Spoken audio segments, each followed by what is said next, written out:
we find Matt at the beginning of Born Again is something has happened in his life, something significant, something that changes everything for him and changes who he is.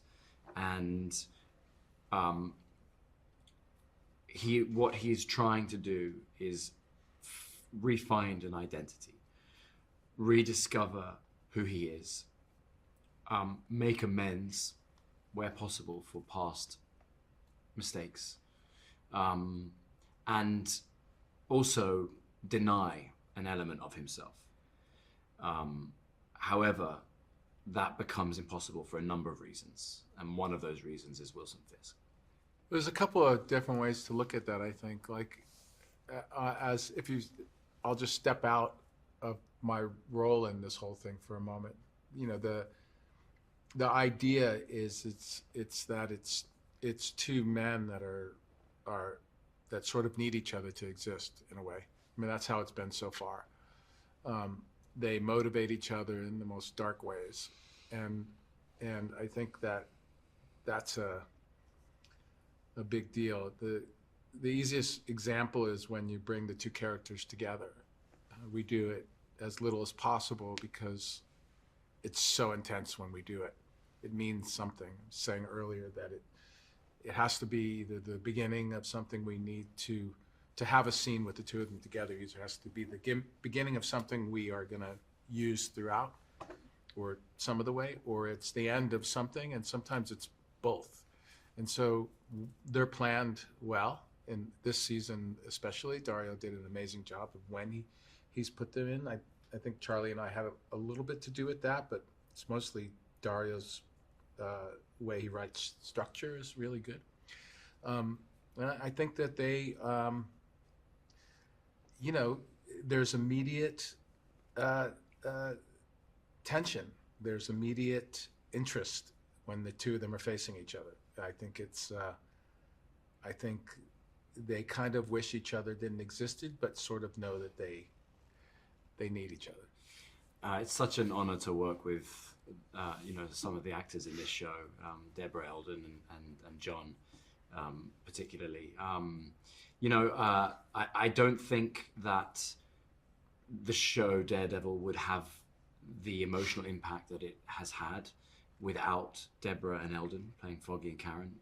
They are the heartbeat of this world that we exist in. They remind us of the audience. They remind us of what it is to be human in a world of superheroes. And they're just phenomenal actors and people. So it's such an honor that they're back. That they do such a beautiful job with those characters. John's Frank Castle is the best there has ever been, in my opinion. He's an extraordinary actor with the most infectious charisma, and I love working with him. He's always bringing something unexpected to a scene, and I think that Frank Castle and Daredevil kind of push each other in a direction which is always fun and always unexpected. So she's been holding down the fort, Fisk's and her fort, and she's been keeping our business thriving.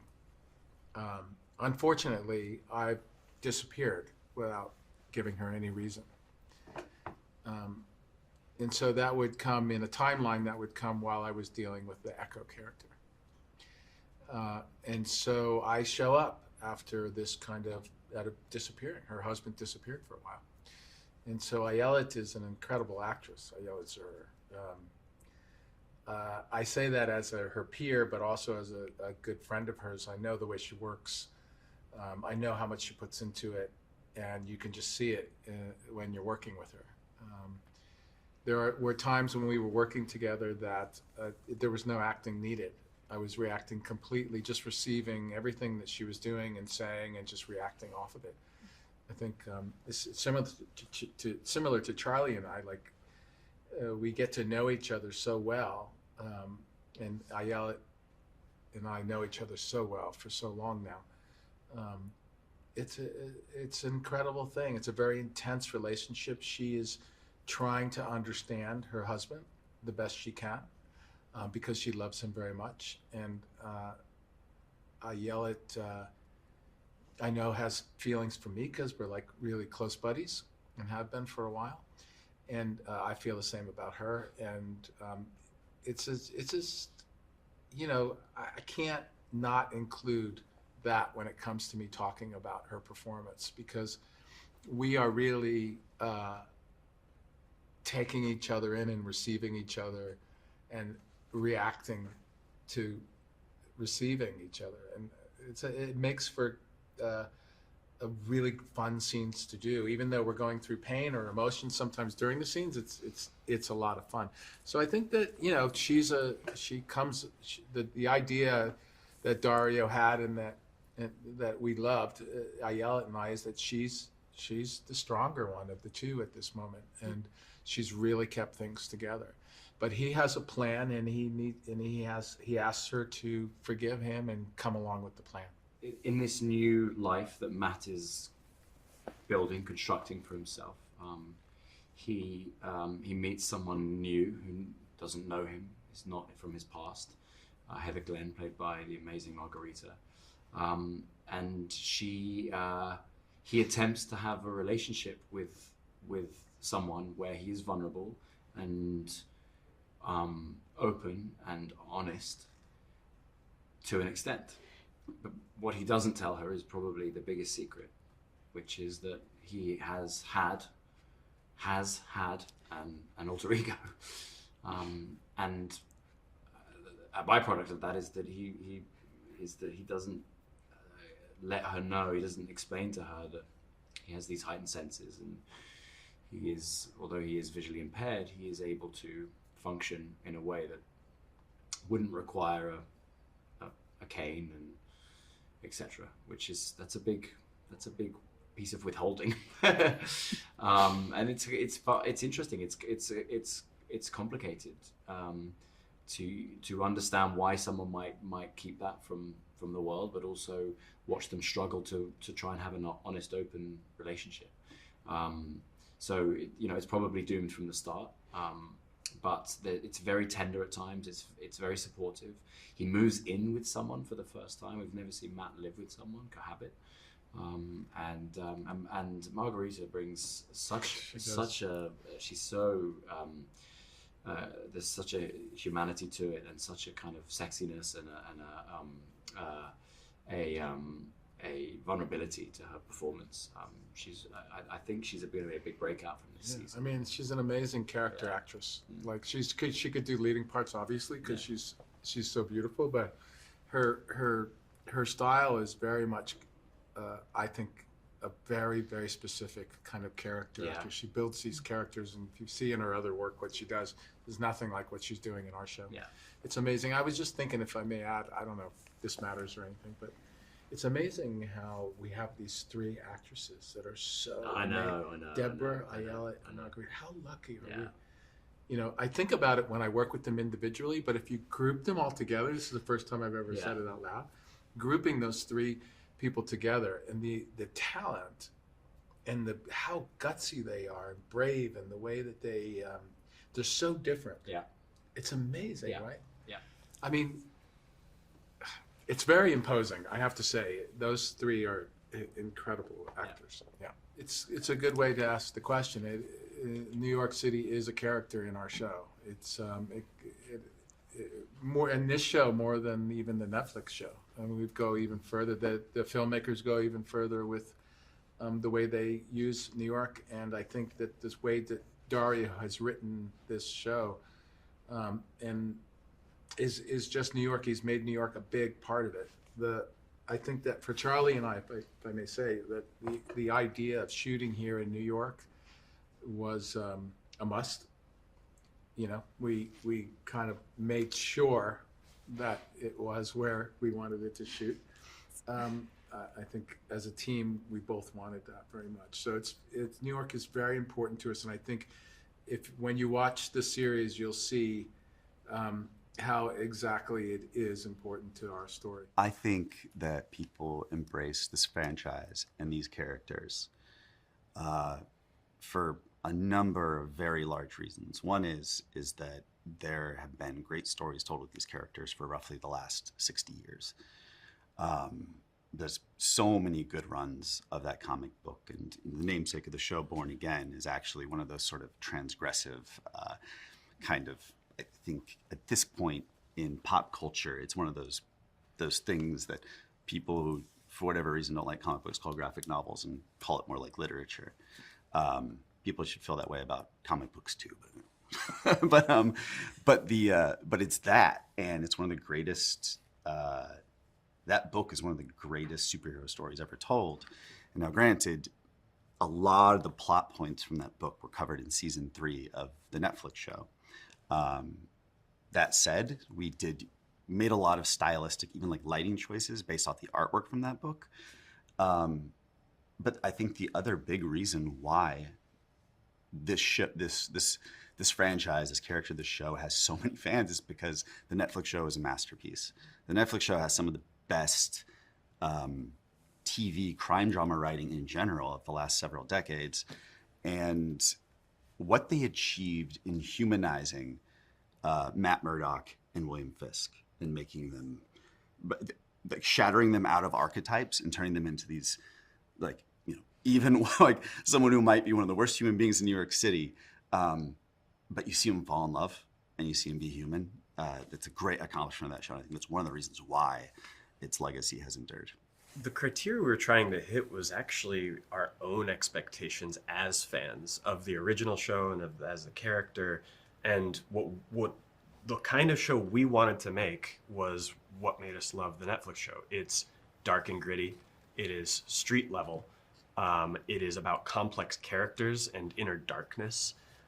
It is extraordinarily violent, but the violence isn't done for fun. It's done to demonstrate that actions have very real consequences in a street level show. You know, I mean, hits hurt, falls kill, that kind of thing. And so there's a lot, you know, from that show that we could look to as a North Star, and also from Frank Miller's comics and a lot of the other comics where Daredevil is a person who bleeds in a very real way, and he can't come back to life, and he doesn't have any powers outside of his mind, and you know he of course has heightened senses, but it's still something where a human being can be a very real threat to him, and that just feels interesting. We can relate to that really strongly, and because the stakes are internal, they're about the darkness and egos within, especially the two men of Fisk and Matt. That's what we needed to hit. We needed to hit these extraordinarily high, almost operatic stakes, but the stakes are people. The stakes are not buildings or supernatural stakes. Matt Murdock is a unsighted attorney in New York City who is he's one of the good ones. When people tell lawyer jokes, he's not. They don't mean him.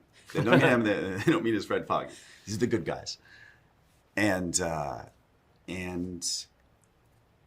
he is someone who has grown frustrated enough with the system that he still does love the system. He still goes to his job every day, but he feels a drive to go do something outside the justice system that is being a masked vigilante. When we meet him this season of Daredevil Born Again, Matt Murdock is someone who has really hit a stride in his professional life.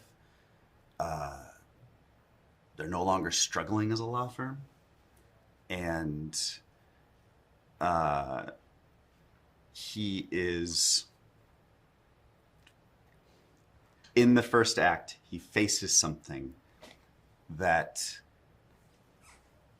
shakes him to his very core, and as a spiritual guy, a man who is a lifelong practicing Catholic, it even shakes him spiritually. The character of Wilson Fisk comes right off the heels of what happened to him in Echo, as well as where we left him in season 3. We know that he has political ambitions, and he's been gone for a long time, and he comes back, and him and Vanessa, there's a tension between them because he just disappeared. And if you know Fisk, and if you know Vanessa, they are each other's entire world. If you don't understand their relationship, then you don't understand them. They are completely enmeshed in very interesting and weird little ways. And so as soon as we re-meet them, we realize their relationship is fraught, which means their whole worlds are fraught. But he's got this ambition to become mayor of New York. And you're going to be wondering at the beginning of like, what is this? Is this a power grab? Is this something that Vanessa set up? Is this, does he just want people to love him? And this question gets asked, and we're really earnest about it as filmmakers, is does he really care about New York? He just maybe is or isn't the right person for it. And that's what's so cool about him, is he's complicated. You just don't, all of these answers might be true in weird little ways. So Ayelet, who plays Vanessa's role, is a very deep thinker, I think, in terms of, she has an extraordinarily strong opinion of who she is, and who she is so intimately related to Fisk. Her whole life revolves around this person, and vice versa. And so any decision that is made cannot be made unilaterally. They have to make it together. And when we come into the show, she has been missing her husband, who disappeared without warning, knows he's alive, but is very upset at him, and has actually committed an act outside her marriage that is very upsetting to both of them. And so she set up a business So Vanessa set up a business within the art world, where she's essentially like an art trafficker, and she's found a way to make it bulletproof, as she says. And Fisk coming back into her life, simultaneously she loves it because she loves him so much. However, it blows apart these carefully laid plans. Like he comes in like a bull in a china shop with his own ideas, and she has to figure out if she wants to get on board with it. So it's impossible to talk about the action in the series without talking about Phil Silvera. And Phil Silvera was a stunt coordinator on the Netflix show. He is now a second unit director and our stunt choreographer on this show. We have learned so much working with Phil. You can watch the stunt viz that Phil has shot, and you might question a single blow, a punch, a kick, whatever. And Phil he has already, in his response, in Phil's response to any questions of his choreography viz, you understand that he has thought through every single tiny movement in a way that's a synthesis of hundreds of thousands of conversations with Vincent or with Matt, who plays Daredevil, or whoever it is, and that he has taken in their very, very deep, complicated approach to their character and their character's emotions and desires and everything, and he's combined that with his sort of almost like childlike admiration for the comic books, and somehow that all comes together into this choreography and this fighting that is so much more ground level and street and realistic than most superhero content. What is it about the franchise and these characters that make them so popular? I think it's vulnerability. I think that Matt Murdock is, for a hero, he deals with a disability. He deals with the world that is hard, and he has a really deep kind of spiritual and internal code, and that makes him vulnerable. So you write to the parts of him that are in conflict with himself, the parts of him that are insecure, the parts of him that are, for lack of a better word, challenged to be a better person than his nature may allow him to be. And that makes it super interesting and not easy, but there's places to go writing wise with a character like that. the elements from the old show that we felt like were really important to include were really, it was about the characters themselves and what the core principles of them are. And, Matt constantly being a tortured and complicated individual, and Fisk being someone who constantly wants and wants more, and his affection and love for Vanessa being really a guiding force for him. And then of course having, the character interactions with Karen and Foggy, but also understanding that there are a lot of dynamics that Matt and Fisk have had with other characters that they constantly influence in the same way that they influence them, and having them in the show, having new characters in the show was, I think, a really good sort of testament to that fact. So we have some new players that I think are going to challenge our characters in some fun and exciting ways. Who is Matt Murdock and how did he become Daredevil? Well, who is Matt Murdock is the big question. I mean, isn't that that is the question that we've all been wrestling with since the moment, since he came onto the page in 1964 and since he came onto the screen with the earlier show. In this iteration, in this version, Matt Murdock is the person we saw at the end of the Netflix show 7-8 years later. He's whole and happy and in a place of kind of, for lack of a better word, as close as he gets to peace. And then rapidly that's torn apart and he has to once again kind of rise from the wreckage. And that's the joy of Daredevil for me. He is that character who takes the punch and gets back up, to use all the boxing metaphors. But yeah, you hate to see him get hit, but you love to watch him come back. What is Wilson Fisk taking on in the new series? Well, I think this is a whole new adventure for him. Adventure is such a soft word for Wilson, actually. I think he can. I know. I think pondering the question, and I know Vincent has a very specific take on this, but as an audience, as someone watching him, I always wonder, has he changed? Mm-hmm. He is in a new position, and a position of a different kind of power, and he's in the public light. Public eye, face eye, one of them. He's in the public eye now in a way that he hadn't been before. He was hiding in the shadows and making moves, and now he has to do it publicly. So for me, I don't know. Sometimes I want to believe that he's changed. Yes, I do. Maybe ultimately he hasn't, but I think that's an intriguing question, and seeing his relationship to New York and how that and what events transpire based on that is going to be the intriguing question. But I just can't help but I kind of want him sometimes to win, which is crazy. I always write his stuff as sincere. Yeah. As if and that's the cool thing about Vincent. You write it straight. He's not a liar. No, he's telling you what he wants and who he is. Yeah. Well, I think Charlie and Vincent have been doing this for a very, very long time. They know these characters better than anyone. And the smart thing for us is to listen to them and kind of let them roll. They embody them, both in terms of their physical manifestations, just their overall presence. It's really transformative when they walk on set. I love seeing, there's one moment where Charlie, when we do action sequences, we have our stunt doubles, but when Charlie comes on, I just always know it's Charlie in the mask. It's hard to tell, but I know when it is because he just has a polish and a swagger to the way that he does his fight choreography. And there was one move he did in the opening.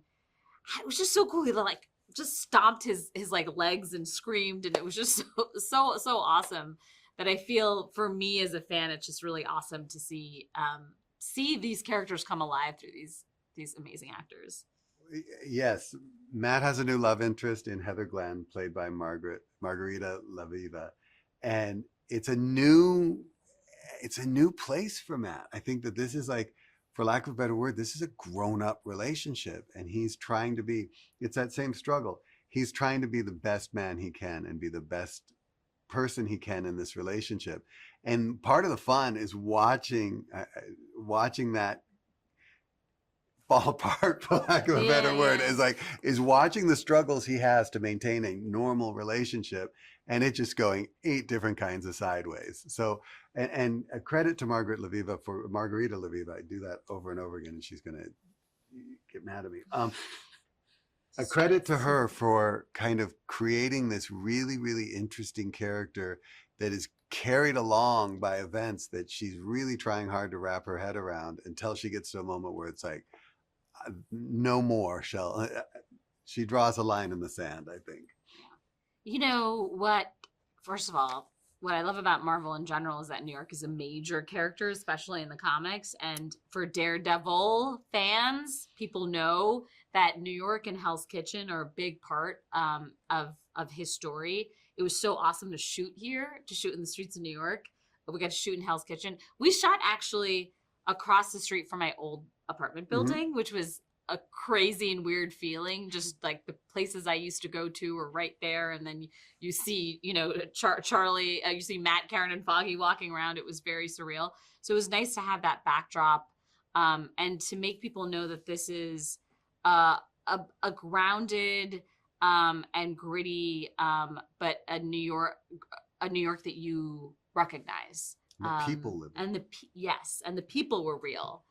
You should talk about the docu-series. There's a thing that we did to kind of bring the streets of New York into our story, where 2 friends of our directors, Justin there, and they have people, Cass and Sean, who are documentary filmmakers, and they did these interstitials that are like as far away from establishing shots as you could ever get. It's people and places that just feel like real New York. They don't feel like movie New York.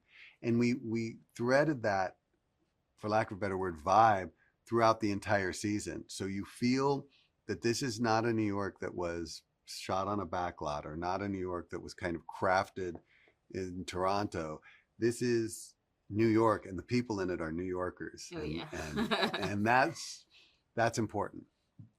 Well, Matt Murdock's journey is a long one. I mean, we've seen many chapters in his life up until this point, and we knew that if we were going to revive the character, we needed to show that passage of time, and see what happens to him when that balance he's established between Matt Murdock and Daredevil is shattered.